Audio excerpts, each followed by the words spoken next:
అందరికీ నమస్కారం అండి. ఈ వీడియోలో మనం వారాహి నవరాత్రుల గురించి తెలుసుకుందాం. జూలై 15వ తారీఖు బుధవారం నాడు మనకి నవరాత్రులు ప్రారంభమవుతున్నాయండి.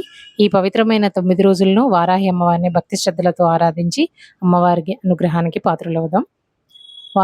ఈ వీడియోలో వారాహి నవరాత్రుల పూర్తి పూజా విధానం, పీఠం ఏ దిశలో పెట్టాలి, ఏ పూలతో పూజించాలి, అమ్మవారికి ఇష్టమైన నైవేద్యం ఏంటి, ఏ అష్టోత్తర శతనామావళి చదువుకోవాలి అన్నీ కూడా వివరంగా చెప్పటం జరిగిందండి.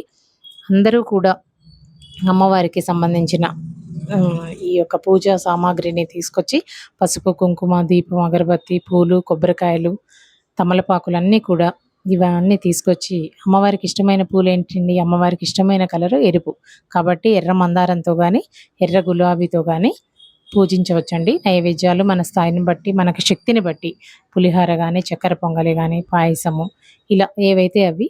అంతేకాకుండా మనకి ఇప్పుడు దొరికే సీజనల్ ఫ్రూట్స్ ఏవి పెట్టినా ఎరుపు రంగులో ఉండే దానిమ్మ కానీ ఏవైనా పెట్టండి. మనకి ఏవి అందుబాటులో ఉంటే అవి చేయండి. అంతేకాకుండా వారాహి అష్టోత్తర శతనామావళిని చదువుకోండి. మనకి అమ్మవారి యొక్క అనుగ్రహము ఏదో ఖరీదైన అలంకరణలు ఇవన్నీ చేయటం వల్ల కాదండి.